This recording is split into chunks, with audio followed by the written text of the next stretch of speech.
essa aqui é a segunda parte do vídeo respondendo a perguntas que você, se você não assistiu a primeira parte ainda, clica aqui ou então na descrição que eu estou respondendo perguntas de vocês inscritos sobre pães, sobre quais os melhores ingredientes, sobre perguntas e tudo bem e tudo bom. Então bora para a segunda parte, bora lá.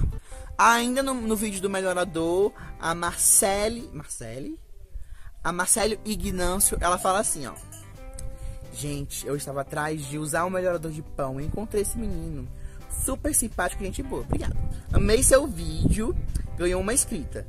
Mas você pode me dar dicas de como fazer pão? Toda vez que faço pão, não consigo. Ele sempre fica duro. Não sei qual é o problema, o pão fica duro. Fico sovando demais, mas nunca dá certo. Aí a Marcela, ela vem em outro vídeo e ela pergunta: estava com saudades. Eu gostaria muito que fizesse um vídeo falando sobre pão, a melhor farinha e os melhores ingredientes, pois já fiz muita receita de pão, eles nunca dão certo. Vi alguns vídeos falando que o melhor é fazer aquela esponjinha. Vamos lá falar sobre isso, viu? E mesmo assim não ficou bom. O pão ficou uma sola de sapato. Minhas massas crescem, mas o pão fica duro. Uso sempre a farinha de fazer bolo, como eu vejo sempre as pessoas da internet fazendo. Mas como eu te falei, nunca deu certo. Ai, gente, que tristeza. Não sei se estou errando na sova, peço os ingredientes. Mesmo assim, o resultado nunca é bom. Tenho muita vontade de aprender a fazer pão para vender, mas nunca consigo. Me ajuda? Beijo, amo suas receitas. Gente, Marcele, calma, tá? Vamos tentar fazer um explanamento sobre os ingredientes do pão aqui nesse momento, certo? O que pode estar acontecendo contigo, Marcele, é sobre a qualidade dos ingredientes que você está usando. Não que você não compre bons ingredientes, mas talvez você não esteja sabendo escolher os ingredientes que você usa para o pão. Por exemplo, um dos ingredientes principais para o pão são as farinhas de trigo. E assim, fora do Brasil, você tem farinha de trigo para pão carioca, farinha de trigo para bolo, pão de cake. Tem farinha de trigo para tudo que é tipo. Aqui no Brasil, eles têm uma farinha de trigo, que essa farinha de trigo basicamente você usa para tudo. Seria ideal para usar para tudo. Só que assim, a gente sabe que não é bem assim, porque o pão, ele tem a proteína do glúten, que é a proteína da farinha de trigo, e é essa proteína que faz o pão crescer. Ao contrário do bolo. O bolo, ele é meio que contra essa proteína, porque o fermento que você usa no bolo, ele não tem força para fazer essa proteína crescer e ficar um bolo super leve. Então, se você usa farinha de trigo com muito glúten em um bolo, acaba que o bolo ele não cresce direito, ele fica duro. E se você não usa glúten suficiente na massa de pão, o pão também ele não cresce direitinho. Então, agora, meninas, eu vou fazer aqui o tutorial de como você escolher a sua melhor farinha de trigo. Calma ainda que eu vou pegar a farinha de trigo. Aqui eu tenho duas farinhas de trigo. Todas essas duas farinhas de trigo são duas farinhas de trigo sem fermento. Essas marcas não estão patrocinando, mas podem me patrocinar mandando várias farinhas de trigo. Adoro, tudo bom? E o que você vai fazer? Você vai aqui na informação nutricional. Não sei se vai estar focando, menino. E você vai procurar por proteínas. Vamos aqui, ó. Procurar por proteínas. Foca. Focando. Não tá focando, meninas. Não tá focando. Então, mas o que acontece? Essas proteínas são as proteínas do glúten. Então, para você fazer pão, você vai olhar aqui nessa informação nutricional e você vai olhar se tem bastante proteína. E qual é esse bastante? O recomendável para fazer pão é que tenha de 5 gramas até uma quantidade aleatória de proteínas. Quanto mais proteína tiver do glúten, mais fofo o seu pão fica. Agora, para bolo é o contrário. Você tem que ter de 5 até 0% de proteína do glúten. Aliás, tem que ter pelo menos 1 proteína do glúten, porque o glúten também dá resistência à sua massa. Mas enfim, de 1 a 5 para bolo, de 5 acima para pão. Aqui nesse caso, essa Dona Maria aqui, ela tem 5 gramas de proteína do glúten. E essa fina aqui, ela tem 6 gramas. Ou seja, eu uso essa para pão e essa aqui para bolo, tá certo? Mas assim, esses aqui não faz tanta diferença. Faria diferença mais se fosse 7 gramas para 3 gramas, aí sim seria uma boa diferença. Mas aqui eu compro separado porque eu sei que fica melhor e aí você pode fazer na sua casa. Eu não tenho muita frescura em relação à farinha de trigo. Eu olho as proteínas, eu compro qualquer uma aqui no supermercado. É claro que aqui onde eu moro não tem tanto esse negócio de escolha. Nossa, vou escolher uma farinha de... Não tem muito isso.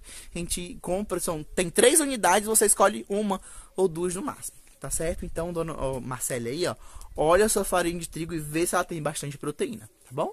Outra coisa que pode ser é que você não esteja sovando completamente. Lembra sempre que se você fizer o seu pão no muque, de sovar ele por pelo menos 15 minutos, tá? Sei lá, preguiça não tá dando, deixa a massa um pouquinho relaxar ali, respira um pouco e sova por 15 minutos, tá? Se for na batedeira, aí sempre esse tempo fica 5 a 8 minutos, tá certo?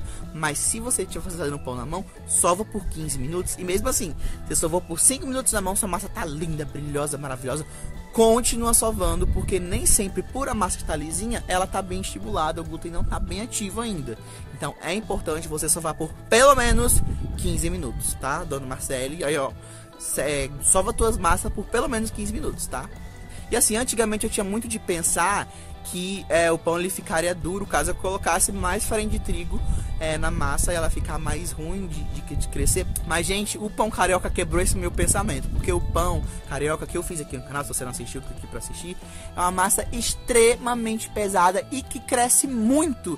É uma massa assim que triplica de tamanho de um jeito assim muito rápido, muito maravilhoso. Então, a quantidade de farinha não tem a ver com o crescimento do seu pão. O que tem a ver com o crescimento do seu pão é a sovagem e a quantidade de glúten. E também o fermento, mas já a gente fala de fermento, tá bom? Outra coisa muito importante é sobre a esponja, porque muita gente tem, meus pães ficam muito leves porque eu uso a esponja, mas nunca procuraram saber por que as pessoas usam a esponja. A esponja é o método de crescimento que ele fortifica o fermento para massas que levam mais açúcar. Por exemplo, aqui no canal você tem um vídeo de panetone que eu faço esse fortificamento. Enfim, eu faço essa esponja para que a massa cresça. Mas você precisa usar em toda a receita? Não precisa. A esponja ela é um método de crescimento que só é importante usar ele quando a quantidade de açúcar em relação ao açúcar farinha for maior de 15%, que aí é considerado um pão doce, e aí sim você precisa fazer essa esponja. Fora isso, se o seu pão for salgado, não faz sentido nenhum você usar a esponja. Tá certo? Muita gente, eu vou fazer um pão salgado, tem que fazer a esponja. Gente, é besteira, você só vai perder tempo, o pão vai ficar do mesmo jeito e vai estudar, porque são premissas básicas da panificação, tá? Então, só faz esponja, não seja besta. Só faça esponja quando o pão for doce ou tiver de 15% a mais de açúcar em relação à farinha. Tá certo?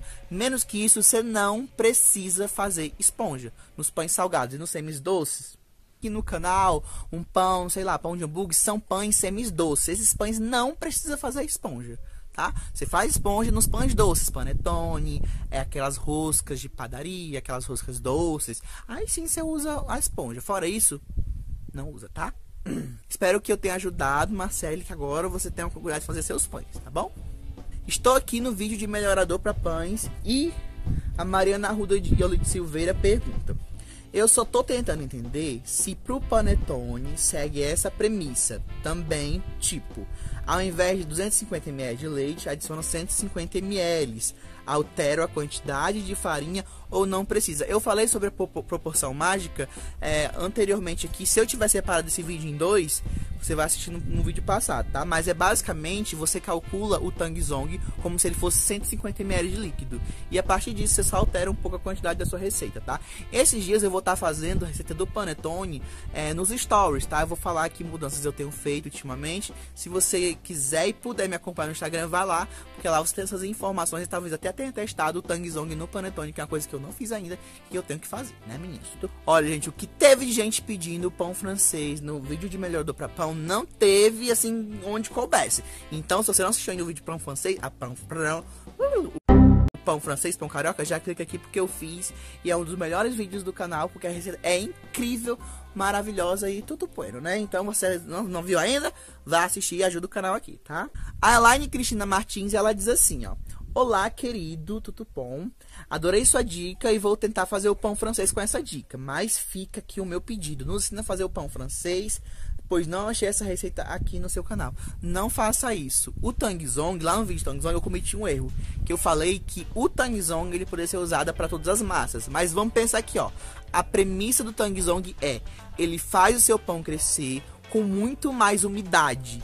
E pão francês é um pão crocante, ou seja, ele é contra a umidade. Das vezes que eu tentei fazer o pão francês com o Tangzong, deu erro porque é crocância, não é umidade. Então não usa o Tangzong no pão francês, tá? Qualquer outro pão que precise de umidade, usa o Tangzong.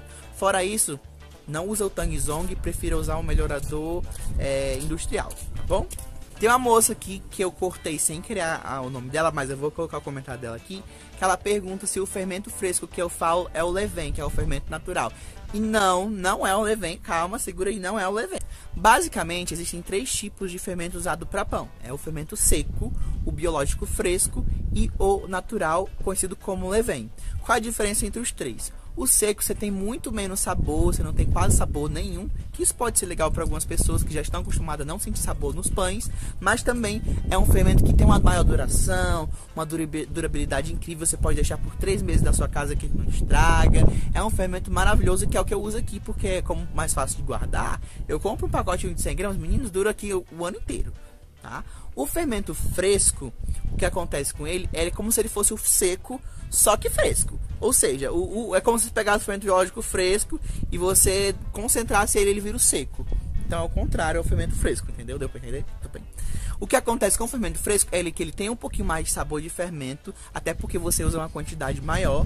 Por exemplo, a cada 10 gramas de fermento biológico seco, você usa 30 gramas do biológico fresco, tá? Esse fresco era encontrado na geladeira do supermercado, aqui onde eu moro não encontro, tá? Porque ele tem duração, eu acho que até de 1 mês ou 15 dias. Eu sei que a duração dele também é bem curta, porque os fungos, as bactérias que estão ali, elas são frescas, elas foram acabadas de criar, tá certo? Fora esses dois, o seco, o fresco, tem o natural, que é o levain. O natural nada mais é do que um fermento que você faz em casa. Você mistura a farinha de trigo integral com água, e aí você vai fermentando, vai criando os micro-organismos, e aí você passa, acho que é 15 dias. Inclusive, se vocês quiserem que eu faça o fermento aqui, escreva aqui nos comentários, tá bom? No fermento natural, o levain, você usa uma quantidade de até 150 gramas de fermento natural para cada 10 gramas de fermento biológico seco. Se você fosse fazer, por exemplo, o panetone que tem aqui no canal, que eu uso 5 gramas de seco, você usaria 75 gramas do fermento natural ou 15 gramas do fermento biológico fresco, tá certo? Então, lembra, seco 10 gramas, fresco 30 gramas e natural de 100 a 150 gramas, tá? Proporçãozinha mágica aqui, tá certo? O fermento natural, o bom dele é que ele tem muito sabor, é um pão que tem muito saborzinho, você consegue sentir os nuances da fermentação, ao contrário do fermento seco e do fresco, que quase não tem sabor. E assim, pode ser bom para algumas pessoas, como pode ser ruim. Se você gosta de sentir sabor de fermento, de leveduras um pouquinho mais azedinho, você vai amar o fermento natural. Se você não gosta, então nem tenta não, nem coma não, porque você vai falar mal do fermento natural. Ah, e uma coisa muito importante é que o fermento seco, ele é muito concentrado. E o que é ruim disso? O que é ruim disso é que, por exemplo, você vai fazer um pão, eu quero fazer um pão hoje, mas eu tô com muita pressa. Aí o que você faz? Você coloca para crescer em 15 minutos e esse fermento seco que está concentrado, ele não é totalmente usado, não é totalmente...